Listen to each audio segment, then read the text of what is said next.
It's your girl Jazz. What's up? And yes, it is 1:42 a.m. in the morning. Do not ask me why. I just could not sleep and I really wanted to talk to my mom, so I ended up calling her and I'm happy I got to call her. Yes, people, call your parents whenever you can because they miss you and they love you all the time. Trust me. I haven't talked to my parents in a minute, so I was like, how are they doing? It was good catching up with them, good talking to them, and I'm really glad that you guys like my podcast so far and how it's coming together. Honestly, this is something that I've done for the first time, so I didn't know what all of this was going to look like, but here we are.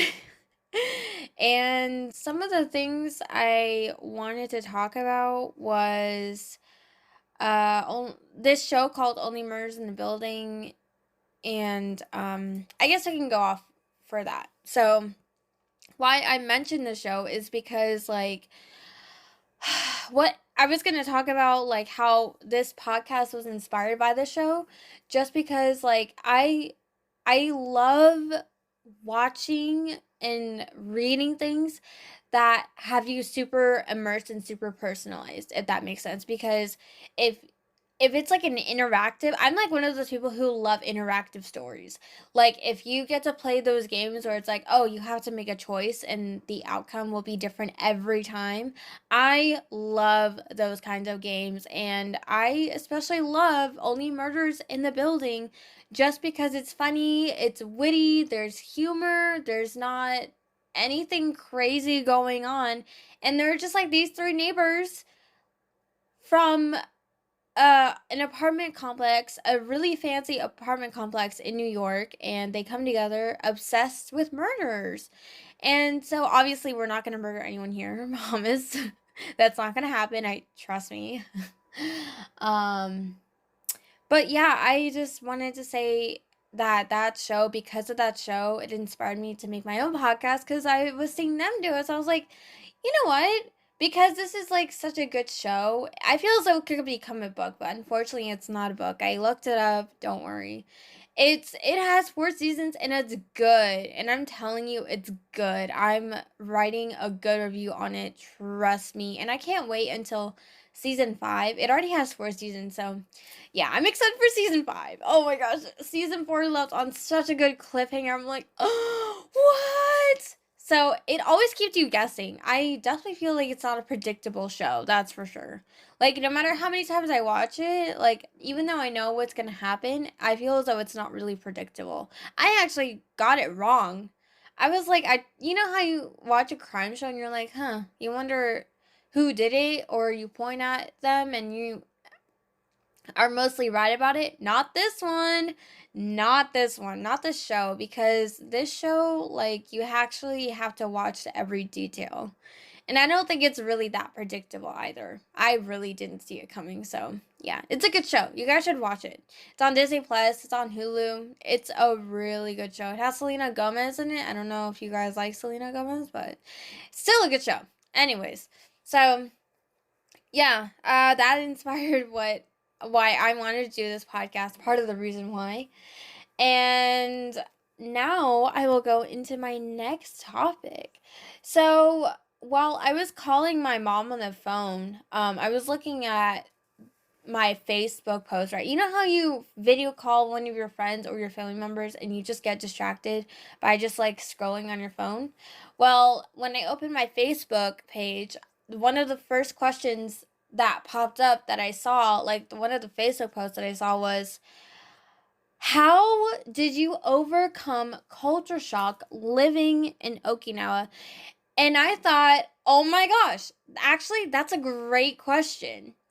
And I was like, huh, I guess I never really thought about that. I'm like, yay, now I have my topic for what I'm going to talk about on my next episode. I was so happy about it. And so then I asked my mom, she was like, oh, she said, I just took it all in and accepted it because, like, Japan is so different from the United States. It's a complete 180, I will say that. And she was like, even though we're all diverse and we all are different races, we're all still human. We all still have roles to play, you know? We still are all connected in some shape or form. And I just thought that was an amazing answer because I was like, yes, you are right, Mom. We all have different roles to play, but even though, you know, we all have different roles to play, no, I mean, sorry. Even though we all have roles to play, we're all human, but the only thing that's making us diverse is our culture and what we believe in and who we are. And I think that is so beautiful because each and every one of us is authentic and we have our own story, we have our own culture, we have our own way of growing up, and just looking at the different cultures and being open minded to that, I think that's absolutely so beautiful in its own way. And my mom was also saying she loves all the cute and small things because Japan is known for its kawaii, like small toys and small accessories, and yeah, just all the small, cute, small things. And I love going to Daiso because I love looking at the hair clips. The hair clips are cheap there, and so are the hair accessories. Oh my gosh, I have so many. You guys have no idea. It's bad, but but yeah, I always love going to Daiso because I can send her back some stuff from Japan. She's like, "Oh my gosh, thank you." She's always happy about it. Trust me, she is. And yeah, that was my mom's insight. As for my dad's insight, he's like, "Oh, you just go there. You know, you just find out what their culture is as soon as you get there, and you just gotta embrace everything. You gotta take everything in because." You know, it's not like you can change their culture, right? So it's like you just gotta embrace it. As the saying goes, do as the Romans do. I mean, in Italy, if people drink wine with and eat cheese with it and it tastes delicious, then yeah, hello, do as the Romans do, right? And one thing I think was I guess a culture shock to me was how everyone bathed together, and I just thought that was weird because, you know, us Americans, we don't do that. And I've learned to embrace it. I mean, I go to an onsen, but some of you might think that's not okay, but it's Japan, you know? Like my dad said, do as the Romans do. You eat with chopsticks everywhere you go. You don't have a fork, nor do you have a spoon, really. Yeah. Yeah, and he also said to be just immersed in the culture to learn the language. You know, if you really want to live there and thrive there, especially mainland, you do need to know Japanese to get your way around because you can't just have English everywhere you go, especially in mainland because everywhere they speak Japanese, there is little to no English there. I will say. And I will also say the racism is a little bit more seen in mainland too. Yeah. Yeah, but Okinawa is more open to Americans just because it's been super Americanized. Like if you go to like Okinawa and mainland Japan are um two different places completely. Like the Okinawans don't really like the people from mainland, and people from mainland don't really like the Okinawans.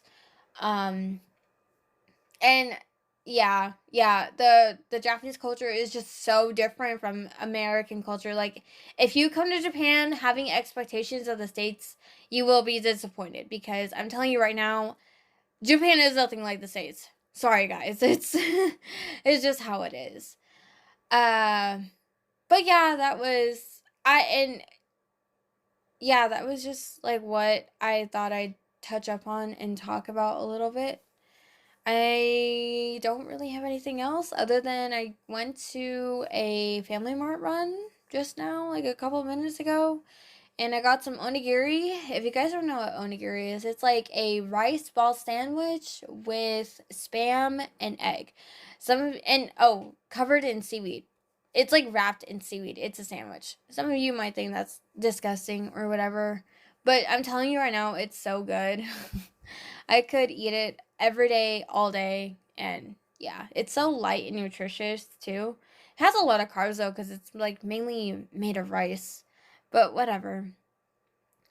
And yeah, that really has been my day. So I'm really happy I got to talk to my parents. So yeah, people, tell your parents how much you love them, because you can never say I love you enough to your parents.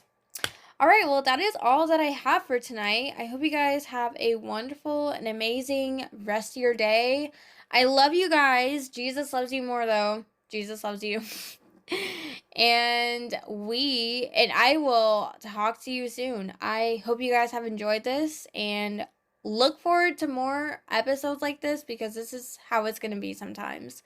And unless I'm doing like a series or something, but yeah, if you don't like chaotic and messy, too bad. This is what you get. My real authentic self is chaotic and messy.